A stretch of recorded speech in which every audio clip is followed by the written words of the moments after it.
தேர்தல் தேதி அறிவிச்சிருக்காங்க. தேர்தல் தேதி இன்றைய தினத்தில் அறிவிச்சிருக்காங்க. கூட்டணி கட்சி தலைவர் எல்லாரும் உட்கார்ந்துருக்காங்க. தொகுதி பங்கீடு பேச்சுவார்த்தை எப்பொழுது தொடங்க போறீங்க? ஏன்னா நீங்க விரைவில் தொகுதி பங்கீடு பேச்சுவார்த்தை நடக்கும். விரைவில் தொகுதி பங்கீடு பேச்சுவார்த்தை நடக்கும். நடந்து முடிந்த பிறகு செய்தியாளர்களை அழைத்து விவரமாக உங்களுக்கு தெரிவிக்கப்படும். தாவல் இப்பதான் நான் ஏற்கனவே சொல்லிட்டேன். இன்னும் 15 நாள் இருக்குல்ல. எப்போ நாமினேஷன் ஆரம்பம்? வருகிற 30ஆம் தேதி தான் ஆரம்பம். காலம் நிறைய இருக்குது. அதனால பொறுமையாக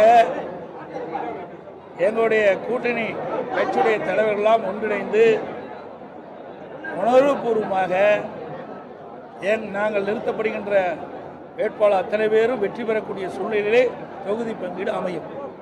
பாஜக ஆளும் மாநிலங்களில் சிறுபான்மையினர் தொடர்ந்து தாக்கப்படுறாங்க. எதிர்கட்சி தலைவராக நீங்களும் எந்த ஒரு கண்டனத்தையும் சொல்லல. சிறுபான்மையினரோட பாதுகாவலராக திமுக தான் இருக்கு.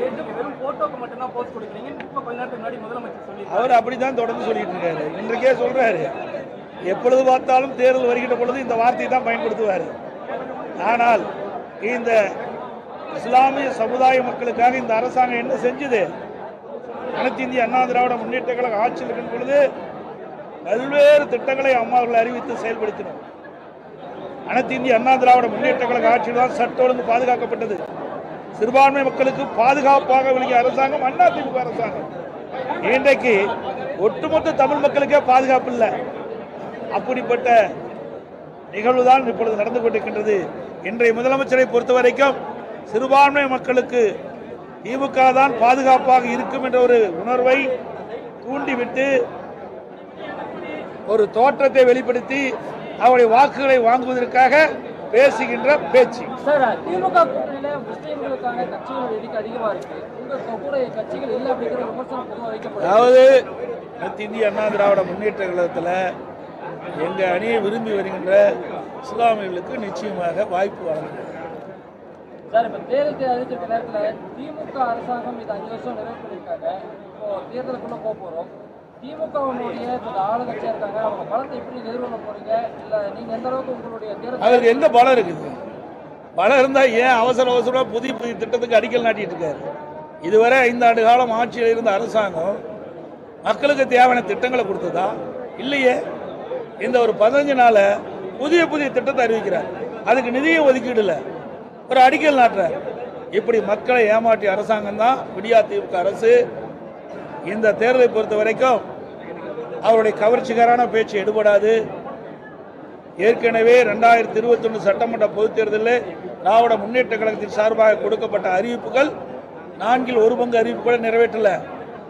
மக்களை ஏமாற்றி ஆட்சிக்கு வந்த பிறகு இன்றைய தினம் ஏதோ கவர்ச்சிகரமாக பேசிட்டு இருக்கிறாங்க. அதெல்லாம் மக்களிடத்தில் எடுபடாது. இந்த தேர்தலை பொறுத்த வரைக்கும் திராவிட முன்னேற்ற கழகத்தையும் திராவிட முன்னேற்ற கழக கூட்டணியும் மக்கள் நம்ப போவதில்லை. அனைத்து இந்திய அண்ணா திராவிட முன்னேற்ற கழக ஆட்சியில் இருக்கின்ற வரை சட்ட ஒழுங்கு பாதுகாக்கப்பட்டது. சட்ட ஒழுங்கு பாதுகாக்கப்பட்டது. விலைவாசி உயராம பார்த்துக்கிட்டோம். மின்சார கட்டணம் ஏறல, சொத்து வரி ஏறல, மக்கள் பாதிக்கல. இன்றைக்கு எல்லா துறைகளிலும் ஊழல் இல்லாத துறையே கிடையாது. நீதிமன்றம் வரைக்கும் போய் நீதிமன்றம் இந்த அரசு உரிய நடவடிக்கை எடுக்க வேண்டும் என்று தீர்ப்பு கூறியும் கூட இன்னும் அதன் மீது எந்த நடவடிக்கை எடுக்காத அரசாங்கம் தான் விடியா திமுக அரசாங்கம். இந்த ஆட்சியில பார்ப்பது ஊழல் மட்டும்தான்.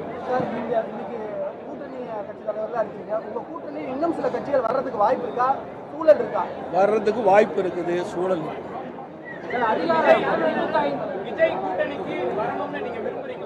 சார், நான் ஏற்கனவே சொல்லிட்டேன்.